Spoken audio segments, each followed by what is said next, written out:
अरे देवों के देव महादेव हमारे जगन्नाथ जी और बलभद्र जी के पीछे ऐसे क्यों भाग रहे हैं? आइए देखते हैं इस कथा में। अरे दाऊ दादा, थोड़ा संभाल के उठाना। इस थैले में से थोड़ी सी भी खीर बाहर नहीं गिरनी चाहिए। कन्हैया, तू मरवाएगा मुझे किसी दिन। एक तो इतनी सुबह का वक्त है, ऊपर से तू ये महाप्रसाद लुका छिपी करके थैले में कहाँ ले जा रहा है? तभी पीछे से आवाज आई। ये रथ यात्रा के बिना ही यात्रा कहाँ की शुरू हो रही है?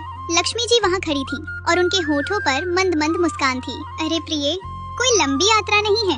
वो अपने शिव बाबा है ना, वो वहाँ केदारनाथ की बर्फ में अकेले बैठे रहते हैं ध्यान में। मैंने सोचा बड़ों की सेवा तो करनी ही चाहिए। ठंडी बहुत है, उन्हें अपना गरम गरम महाप्रसाद खिलाऊं। बस केदारनाथ तक ही तो जा रहे हैं दोनों भाई। लक्ष्मी जी ने अपनी आंखें चौड़ी की और हंसते हुए तंज कसते हुए बोली, अच्छा बस केदारनाथ तक? ऐसे कह रहे हैं जैसे पास वाले मोहल्ले में जा रहे हों। यहाँ पुरी के इस गर्म समुद्र तट से सीधे हिमालय की बर्फीली चोटियों पर? मुझे तो दाऊ दादा की चिंता हो रही है, कहीं रास्ते में बर्फ का गोला ना बन जाए। लक्ष्मी जी की आंखें इस लीला को देखकर सजल हो गईं। उन्होंने मुस्कुराते हुए तुरंत दो मोटे मोटे लंबे से कंबल लाकर दोनों भाइयों को पहना दिए। एक काला कंबल कालिया ठाकुर को और एक सफेद कंबल दाऊ दादा को। जाइए, पर बड़ों की सेवा में खुद को ठंड मत लगा लीजिएगा। पुरी का गुनगुना समुद्र तट पीछे छूटा और अगले ही पल छूं, दोनों भाई केदार घाटी में पहाड़ के रास्ते की शुरुआत में प्रकट हो गए। लेकिन वहाँ पहुँचते ही बाप रे बाप, कड़ाके की ठंड। दाऊ दादा ने अपने सफेद कंबल को कस के लपेटा और दांत किटकिटाते हुए बोले, बोलो मेरे कालिया, ये कौन सी लीला है? अपने उड़ीसा में कितनी बढ़िया धूप निकलती है। चल जल्दी से सीधे मंदिर में ही उड़ के चलते हैं। हमारे ठाकुर जी अपने काले कंबल में ऐसे लिपटे थे कि बस उनकी प्यारी प्यारी आंखें ही बाहर दिख रही थी। अरे दाऊ दादा, ठहर जाओ, शिव बाबा हमसे बड़े हैं। जब हम बड़ों से मिलने जाते हैं तो पूरे सम्मान के साथ जाना चाहिए। आज हम भी अपने से बड़ों के घर जाएंगे, पर आम भक्तों की तरह पैदल। बस यहाँ से चढ़ाई शुरू। दाऊ दादा ने अपना माथा पीट लिया। पैदल?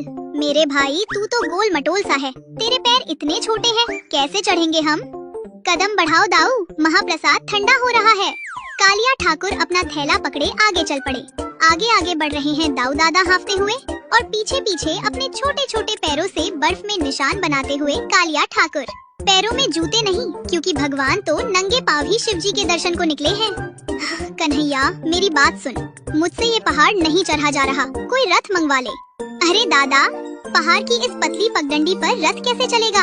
और देखो, मैं गिर थोड़ी रहा हूँ। जैसे ही कालिया ठाकुर ने ये कहा, उनका पैर बर्फ में फिसला और वो धप से नीचे बैठ गए। उई माँ! दाऊ दादा घबरा कर भागे। लाला, ठीक है ना तू? कहीं चोट तो नहीं आई? हमारे ठाकुर जी तुरंत उठ खड़े हुए और हंसते हुए बोले, मैं बिल्कुल ठीक हूँ दादा, देखो महाप्रसाद का थैला नहीं गिरा। दोनों भाई वहीं बर्फ में खड़े होकर जोर जोर से हंसने लगे। उधर केदारनाथ मंदिर में शिव जी अपनी ध्यान मुद्रा में बैठे थे। अचानक उनकी तीसरी आंख फड़की। उन्होंने ध्यान में देखा तो उनके होठों पर भी एक प्यारी सी मुस्कान आ गई। अरे मेरा कालिया, मेरा लाला, कंबल ओढ़कर अपनी छोटी छोटी टांगों से मेरे लिए बर्फ में चल रहा है और साथ में थैले में महाप्रसाद। शिव जी की आंखें खुशी से सजल हो गईं। उन्होंने तुरंत नंदी से कहा, नंदी, पूरा मंदिर ऐसे चमका दो जैसे कैलाश हो, पर हाँ, उससे पहले इनकी इस लीला का थोड़ा रसपान भी किया जाए। चढ़ाई करते करते यहाँ शाम ढलने लगी थी। दाऊ दादा व्याकुल होकर बोले, लाला, अब नहीं चला जाता, कहीं आसपास बास बसेरा देख ले। हमारे ठाकुर जी ने एक छोटी सी गुफा देखी। वहाँ एक गरीब पहाड़ी बाबा, जो और कोई नहीं स्वयं शिव जी का रूप थे, आग ताप रहे थे। कालिया ठाकुर बहुत आदर से अपनी मीठी आवाज में बोले, बाबा प्रणाम, बड़े दूर से आए हैं हम दोनों भाई, क्या इस आग के पास थोड़ी जगह मिलेगी? मेरे दाऊ दादा ठंड से जम रहे हैं। बाबा ने अनजान बनते हुए पूछा, कहाँ से आए हो बच्चों? इतनी अजीब गोल गोल आँखें हैं तुम्हारी और इतने मोटे कंबल में कहाँ घूम रहे हो? जाना कहाँ है? हम तो अपने पूरी वाले घर से आए हैं बाबा। शिव बाबा से मिलने जा रहे हैं केदारनाथ। वो हमारे बड़े हैं ना, तो ये देखो, उनके लिए इस थैले में महाप्रसाद लाया हूँ। बाबा ने जोर से हंसकर कहा, शिव जी तो हर जगह है बेटा, हो सकता है तुम्हारे सामने ही बैठे हों। आओ आग तापो। रात भर दाऊ दादा थकावट के मारे घोड़े बेचकर सो गए, पर कालिया ठाकुर और वो पहाड़ी बाबा आग के सामने देर रात तक बैठे रहे। बाबा, सच बताना, ये शिव बाबा बड़े नखरे वाले हैं क्या? इतनी ऊपर ऐसी कड़ी ठंड में जाके बैठे हैं। हमारे वहाँ देखो, समुद्र के सामने हमारा घर है, कोई भी रास्ते चलता सीधे दर्शन कर लेता है। बाबा मुस्कुराकर बोले, पहाड़ पर बैठना उनकी मजबूरी है लाला, और जिनको तुमसे सच्चा प्रेम है वो तो किसी भी पहाड़ को हंसते हंसते पार कर लेंगे ना। सुबह हुई, शिवजी वहाँ से अंतर ध्यान हो चुके थे। दाऊ दादा जागे तो उन्होंने इधर उधर देखा। अरे कन्हैया, वो पहाड़ी बाबा कहाँ गए? हमारे ठाकुर जी दिल ही दिल में हंसे। चलो हम भी चले। दोनों भाई अपने अपने कंबल समेटकर फिर से चल पड़े। आखिरकार मंदिर की घंटियों की आवाज आने लगी। कालिया ठाकुर की बड़ी बड़ी आंखें खुशी से चमक उठी। दाऊ देखो, हम पहुँच गए। गर्भगृह के अंदर जैसे ही कालिया ठाकुर ने कदम रखा, दृश्य ही अलग था। स्वयं शिवजी दरवाजे पर उनके स्वागत के लिए खड़े थे। शिवजी आगे बढ़े और बिना एक शब्द कहे हमारे ठाकुर जी को बिल्कुल कस के गले लगा लिया, जैसे कोई अपने बच्चे को सीने से लगाता है। अरे लाला, तू आ गया। आपके इन कोमल चरणों में छाले पड़ गए होंगे इस बर्फ में चलकर। उनकी आवाज वात्सल्य से भरी थी। कालिया ठाकुर ने उनके चरण छुए और खिलखिलाकर हंसे। अरे शिव बाबा, आप तो हमसे बड़े हो, अपनों से मिलने में कष्ट कैसा। बस रास्ते में एक आग तापने वाले बाबा मिल गए थे, उन्होंने रात में बड़ी सेवा की हमारी। हमारे ठाकुर जी ने ऐसी निष्पाप आंख मारी कि शिव जी जोर से हंस पड़े।